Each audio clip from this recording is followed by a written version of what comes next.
Welcome once again to our worship here at the Meaford Church of Christ. I want to thank you for joining us and just give you a very brief reminder of how this video is going to play out. We'll have a couple of quick announcements. I don't really have that many announcements for today. We'll have the Lord's table, or I'll share with you some thoughts pertaining to the Lord's table. And then finally, we'll get to the lesson. If you want just the lesson, you can skip ahead to that using the timestamp down below.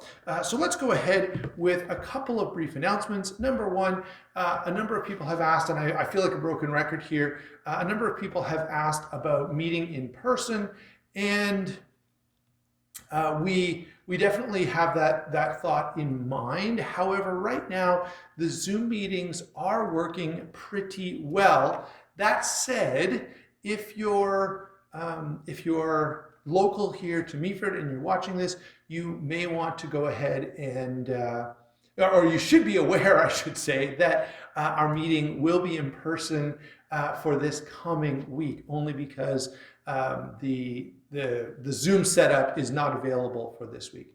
All right, so just wanted to make people aware of that and to remind you to get in touch with me with your thoughts about the midweek service. In previous years, we had changed the midweek service to an afternoon service.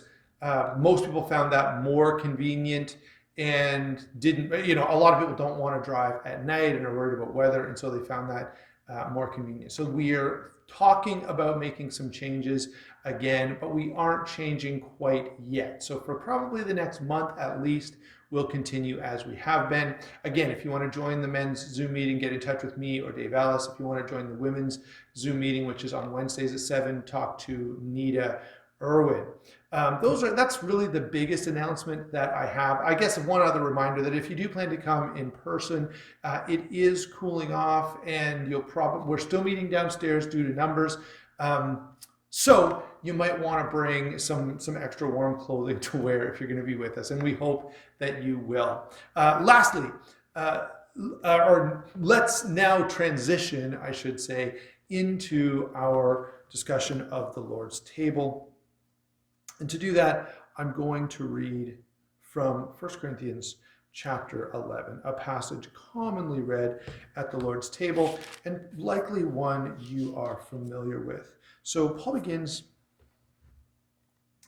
in verse 17, and I'm just going to read this, and I'm not going to make a whole lot by way of commentary. In the following instructions, Paul says, I do not commend you, because when you come together, it's not for the better, but for the worse. For in the first place, when you come together as a church, I hear that there are divisions among you, and I believe it in part. For there must be factions among you in order that those who are genuine among you may be recognized. When you come together, it is not the Lord's Supper that you eat.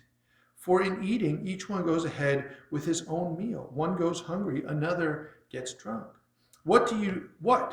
Do you not have houses to eat and drink in? Or do you despise the church of God and humiliate those who have nothing? What shall I say to you? Shall I commend you in this? No, I will not. For I received from the Lord that which I delivered to you, that the Lord Jesus on the night when he was betrayed took bread. And when he had given thanks, he broke it and said, This is my body, which is for you. Do this in remembrance of me. In the same way, he took the cup after supper, saying, This cup is the new covenant in my blood. Do this as often as you drink it in remembrance of me. For as often as you eat this bread and drink this cup, you proclaim the Lord's death until he comes. Now, I want to address a side point that perhaps doesn't get raised as often as it should, but it is a helpful reminder, and it does give some context to our particular practice when we partake of the Lord's table. Paul makes a correction here, and the correction that he makes is in regards to the nature of the memorial. Okay, we normally associate a meal with sustenance. Okay, I'm recording this in the afternoon, and I'm going to go home shortly and eat supper. And I'm feeling hungry, and so I'm intending to have that meal as a way to satisfy my hunger. Okay, now Paul wants to make a point in regards to the Lord's Supper here. And the point that he makes is in regards to what they're doing when they view the Lord's table. And they seem to have mistakenly viewed it as a meal which was designed to satisfy bodily hunger. And he says that's not the purpose of this bread and this fruit of the vine. Right? Is it possible for bread and fruit of the vine to fulfill earthly hunger? Sure it is. But that's not why we partake of this meal. You should make sure that you're satisfied already when you come, because, right, that's what he means by don't you have houses to eat and drink in. You shouldn't be coming to church to satisfy your hunger. You should be coming to church to satisfy a deeper and more important hunger, which is that spiritual sustenance that we all as humans need, and more importantly, as Christians need to sustain our walk of faith. And so we eat and drink these emblems in remembrance of Christ.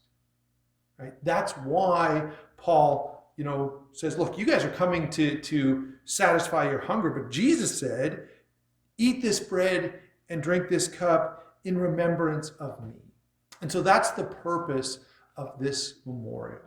And I hope as you reflect, it helps you to know why you're doing this, why you're partaking of these emblems. And we're well aware, but this is just a reconnection, if you will, to that important principle, which is this is a memorial that we partake in. This is a meal we eat, not to fill us up physically, but to fill us up spiritually and to remember the sacrifice of Christ.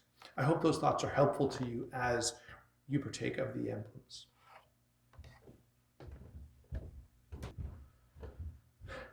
So, we have been looking at the Gospel of John. We're going to continue looking at the Gospel of John for maybe 1 to 2 more lessons after this.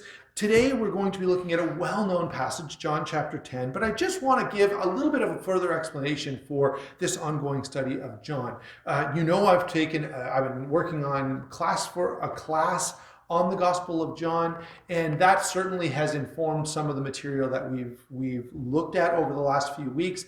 But there's another reason for this, and that is I wanted to take this one book and spend some time in it and really dig into some of the texts that are here as a bit of an example, so that those of you who are listening and participating and reading your Bible along with what I'm saying can see the value in really digging deep and carefully examining the scriptures, so that in your own personal study you can develop some of those same habits. And let me assure you, you will be blessed in the same way. We're going to apply the same approach that we've been taking to John chapter 10 and really try to get into this text and examine it and draw out everything that we can from these verses. Now, before we get into reading those verses, let me give you just a little bit of background. Jesus has been publicly teaching and preaching in the area around Jerusalem, we could say Judea and Jerusalem, but it's been a time of considerable controversy.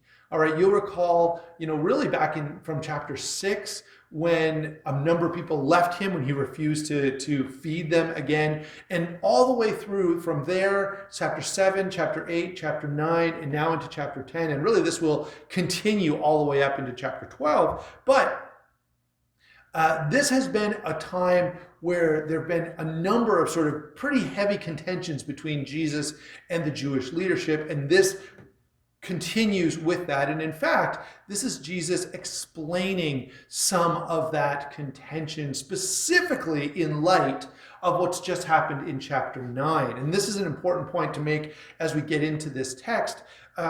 Chapter 9 and 10, there's a chapter division there, but it really shouldn't be there.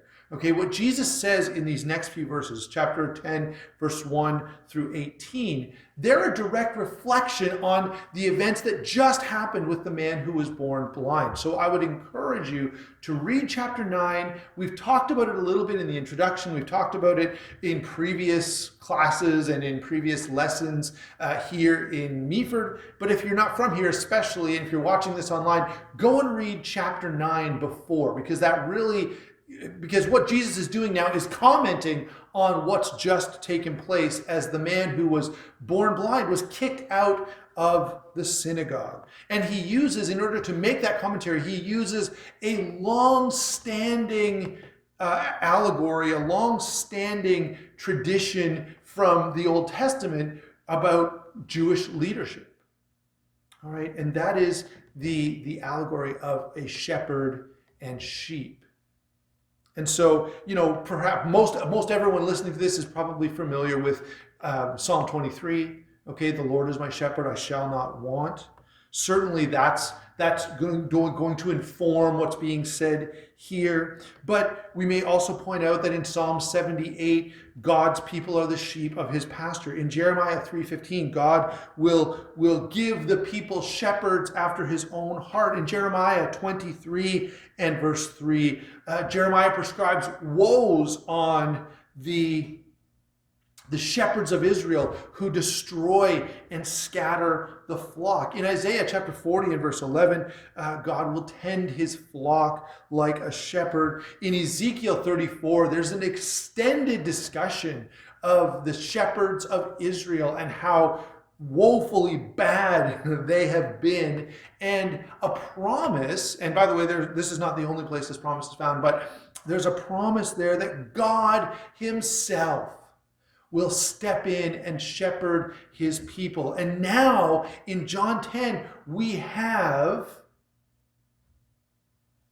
God become flesh, claiming to be the good shepherd, fulfilling all of these Old Testament expectations for the good shepherd that would lead the people into peace and prosperity and safety.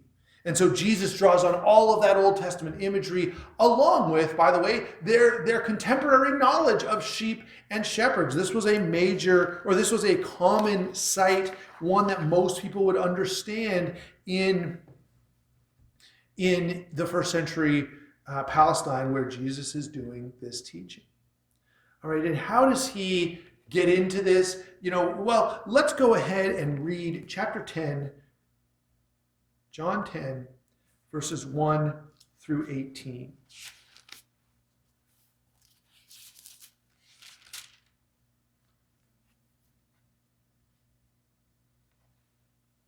Truly, truly, I say to you, he who does not enter the sheepfold by the door, but climbs in by another way, that man is a thief and a robber. But he who enters by the door is the shepherd of the sheep. To him the gatekeeper opens. The sheep hear his voice, and he calls his own sheep by name and leads them out. When he's brought out all of his own, he goes before them, and the sheep follow him, for they know his voice. A stranger they will not follow, but they will flee from him, for they do not know the voice of strangers. This figure of speech Jesus used with them, but they did not understand what he was saying. So Jesus again said to them, truly, truly, I say to you, I am the door of the sheep. All who came before me are thieves and robbers, but the sheep did not listen to them. I am the door. If anyone enters by me, he will be saved and will go in and out and find pasture. The thief comes only to steal and kill and destroy. I came that they may have life and have it abundantly. I am the good shepherd. The good shepherd lays down his life for the sheep. He who is a hired hand and not a shepherd, who does not own the sheep, sees the wolf coming and leaves the sheep and flees, and the wolf snatches them and scatters them. He flees because he's a hired hand and cares nothing for the sheep. I am the good shepherd. I know my own, and my own know me, just as the Father knows me, and I know the Father, and I lay down my life for the sheep. I have other sheep that are not of this fold. I must bring them in also, and they will listen to my voice. So there will be one flock and one shepherd. For this reason, the Father loves me, because I lay down my life that I may take it up again. No one takes it from me, but I lay it down on my own accord. I have authority to lay it down, and I have authority to take it up again. This charge I have received from my Father. You know, Jesus, it's interesting the way this analogy works. Often Jesus introduces these sayings, if you'll recall the parables, for example, in some way. He kind of leads them into it. But here, we just kind of jump in with both feet, right? He just says, truly, truly, I say to you, he who enters the sheepfold, right, doesn't enter the sheepfold by the door, but climbs in, is a thief and a robber. You know, he jumps right into this thief and robber discussion. And that's because, you know, this is coming right on the heels of a previous discussion. The Pharisees had asked him if they were blind. And Jesus said, if you were blind, you'd have no guilt. But now that you say we see, your guilt remains. And so it should be the very next thing he says is, truly, truly, I say to you, he who does not enter the sheepfold by the door, but climbs in. Right? And there's no question in the context that Jesus is addressing the Pharisees and really the Jewish leadership in a broader context with this thief and robber accusation.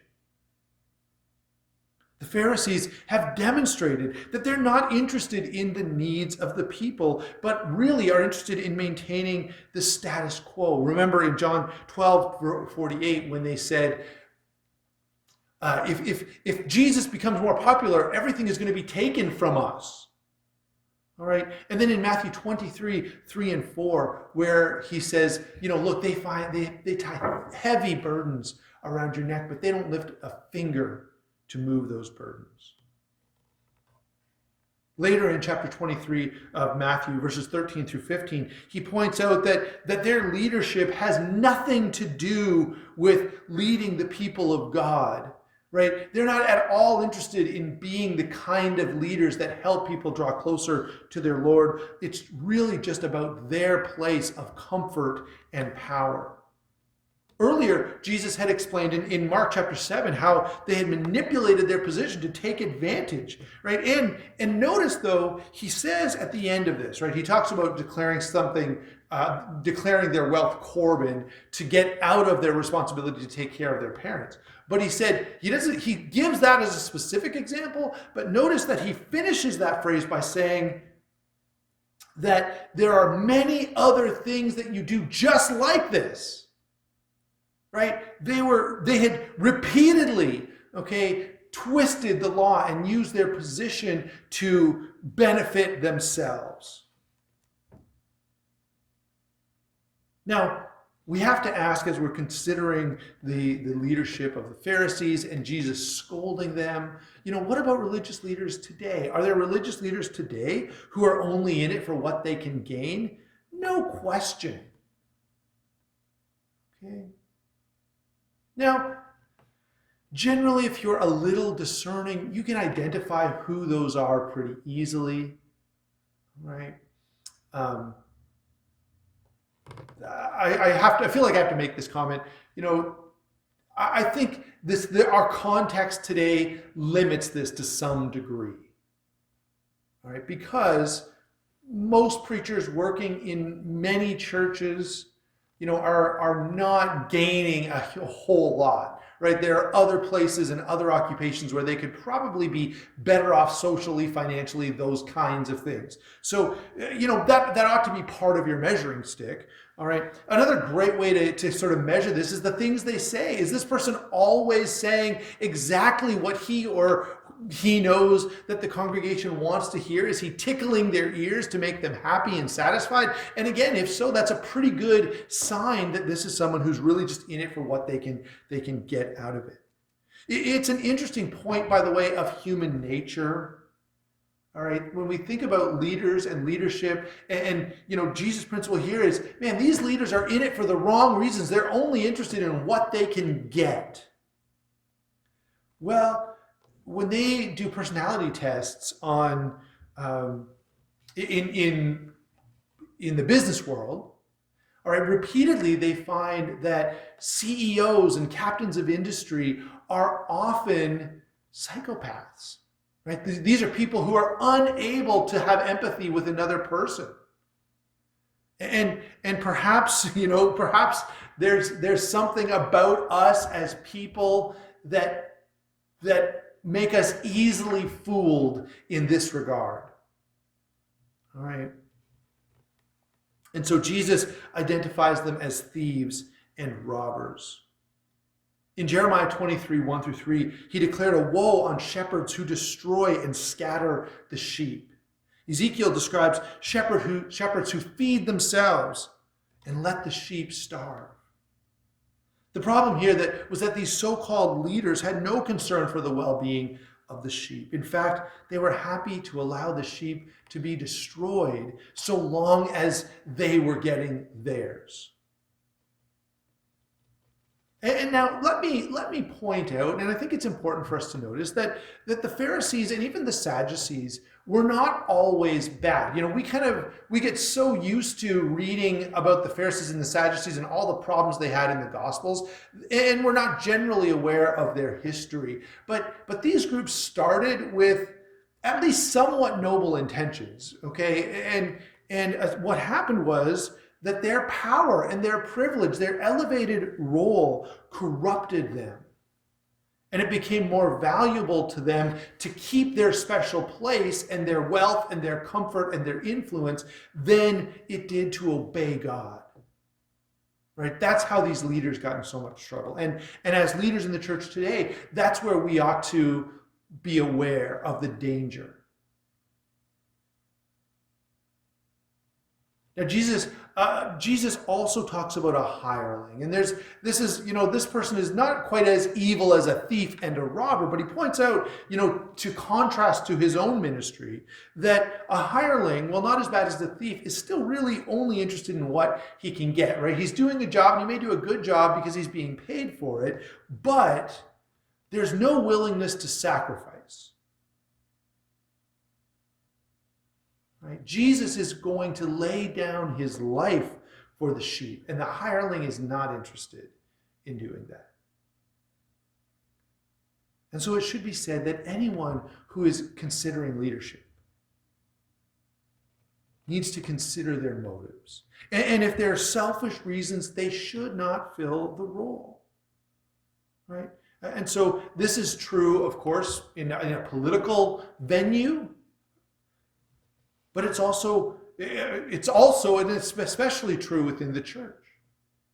And I would suggest to you that one of the reasons we have so many problems with our leaders just in general, right, and why they're always getting in trouble and it's always one scandal after another and there's problems, is because most of those people who are in leadership in various forms and ways in our society today there was never a thought in their mind of what good they could do for the people. It was always about what they could get out of this for themselves.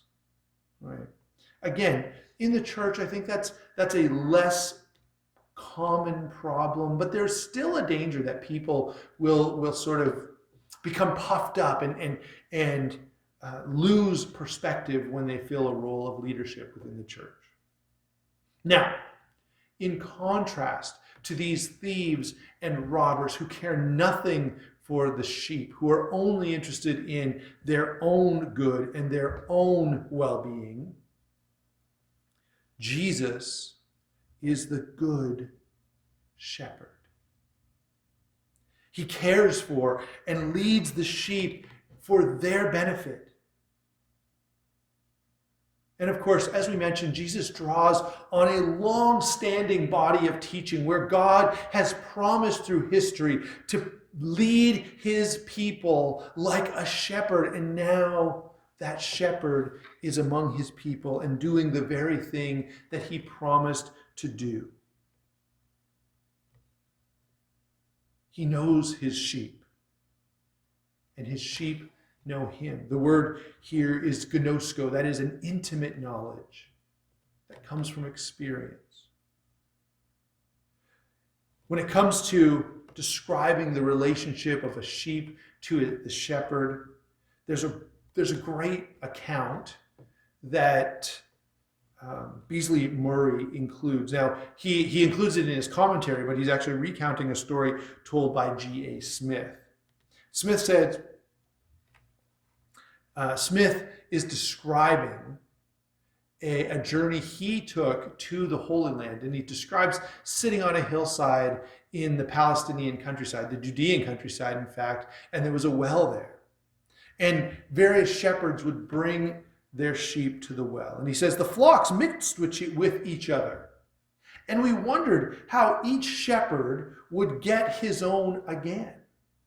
But after watering and playing were over, the shepherds, one by one, went up on different sides of the valley, and each called out his particular call.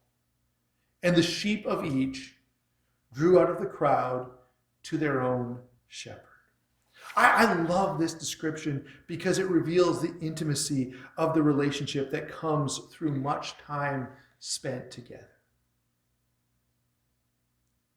I can't help but remember as I think of this scene where there's a crowd of sheep and then a shepherd calls and some sheep each go to their own shepherd. Well, the church, the word church, means called out. And it describes, this exact process.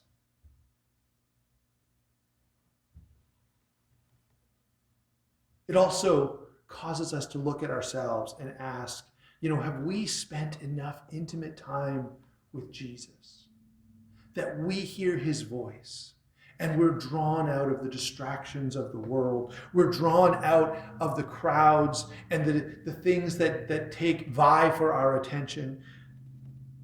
We forget even about fulfilling our own thirst because we know the voice of Jesus. And when we hear that voice, we leave whatever we have going on and pay attention.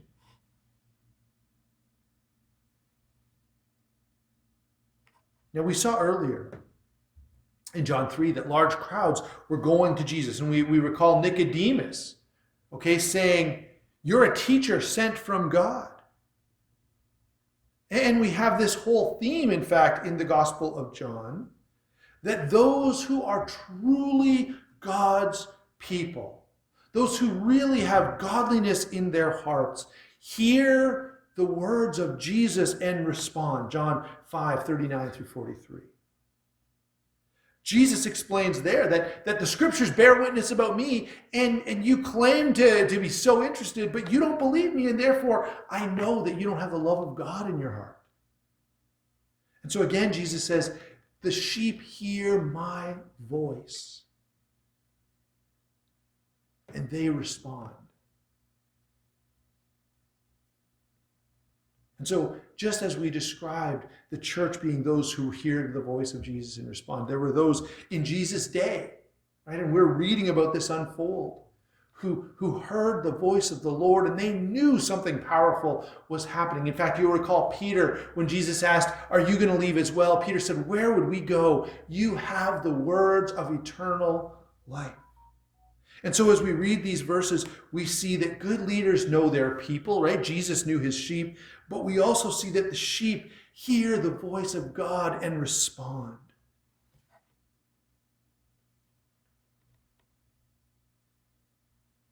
The other key characteristic that Jesus describes when he associates himself with this term good shepherd is his care for the sheep, the one who seeks their best interest at all cost.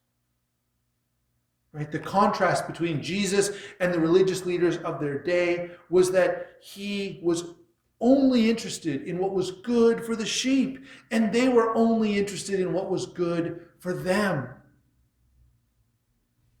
There's an old saying that people don't care how much you know until they know how much you care. And everything about Jesus' ministry, everything about his incarnation, his sacrifice, his revelation, every bit of it reveals his concern for the sheep. reminds us that he cares. And so he says, I came that they might have life and have it abundantly. Associated with this is really interesting to me anyway. Jesus uses this opportunity to further reveal, or maybe to reiterate, what he has said about his mission, his ministry.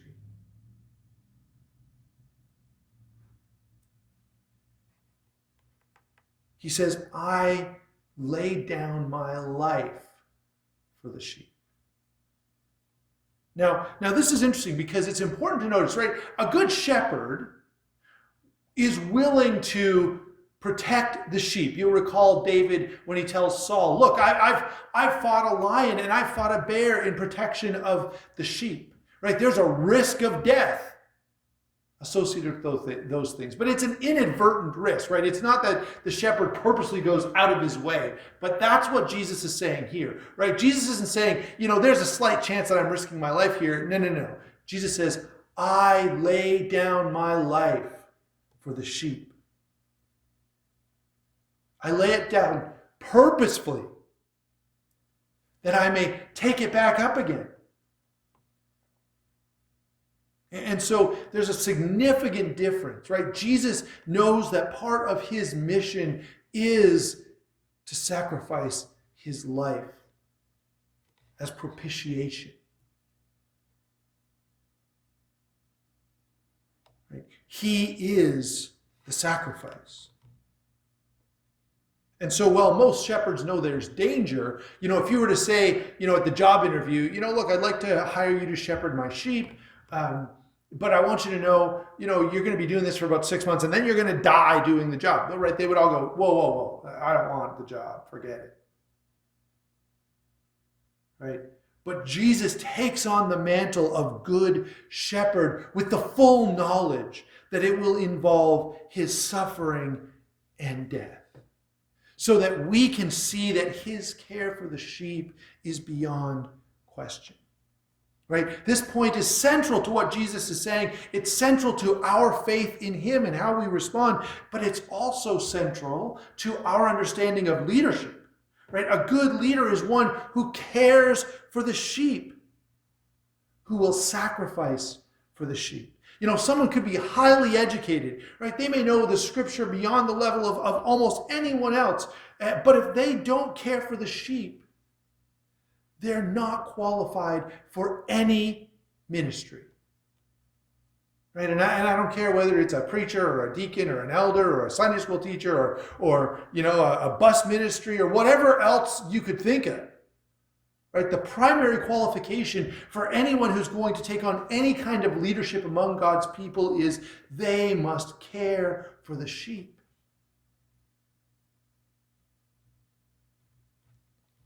Now, I just want to point out here, we kind of passed over verse 7, and I don't want to leave it out, but Jesus says, I am the door to the sheep gate, to the sheep pen. And it can be a little confusing here as Jesus switches the comparison that he's making, right? Before, he was the shepherd. Well, now he's the door.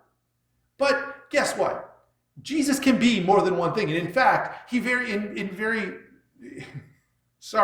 it's a very real description of Jesus' role, isn't it? Jesus is the means by which we become part of the flock. All right? And he is the leader and protector of the flock as the shepherd. Okay, and so it's accurate for him to use this, but it is kind of flipping around the terms in the analogy. By the way, he's not done doing that. There's another example of this that we're going to get to in a second. But I just so you kind of can grasp what's happening here, right? Yes, Jesus is saying, I'm the door and I'm the shepherd. And that's fine, right? Because he does fill both of those roles. You'll recall in a couple of chapters, he's going to say, I am the way, the truth, and the life, right? We don't say, Jesus, you got to pick one of those. And no, right? He is all of those things. And so in the same way here, he is the gate and he is the shepherd. By the way, he pivots his analogy again when he speaks of the flock. Because he says, I have other sheep that are not of this flock. Well, so far, right, the flock has sort of been the true people of God. And the true people of God hear Jesus' voice and they respond. Right? But now he uses the term flock to speak of the descendants of Abraham. And he's making a point that, hey, I have sheep who are not of the flock of the descendants of Abraham, and they are going to hear my voice and come out as well. So that all of the people of God will ultimately be one flock. And of course, we understand that those other sheep are us, right? Are the Gentiles. And so, like he has done just a moment ago in pointing to his death and resurrection. By the way, again, I find this intriguing. Jesus, in this analogy of being the good shepherd, also points to the future plans of his ministry, right? He's already alluded now to his coming death and resurrection, and now he's alluding to the Gentiles coming into the body, the flock. Okay. And so in the midst of an ongoing controversy where Jesus has repeatedly butted heads with the Jewish leadership, Jesus uses this well-known and well-documented in Scripture analogy of the shepherd and the sheep. This is almost parallel, and that's why I drew on Matthew chapter 23 so much. This is somewhat parallel to Jesus scolding the scribes and Pharisees in Matthew chapter 23. Here, he uses the teaching of the previous scolding of the leadership of Israel throughout the Old Testament as being poor shepherds. But now he's saying the good shepherd is here. And what he uses, and the way he uses this analogy is to highlight the difference between him and the Jewish leadership, right? The one who cares for the sheep and the ones who care nothing for the sheep. As we consider this beautiful allegory, we get a view of the heart of God. We see Jesus' mission of humility and sacrifice and love. We see what motivates him and what ultimately sends him to the cross, and that is his care for his sheep. We also see the key characteristics that must be found in all who would lead others. And of course, we say specifically of the church, but I would suggest to you that we could expand that to say any good leader is going to need that characteristic of caring for the sheep.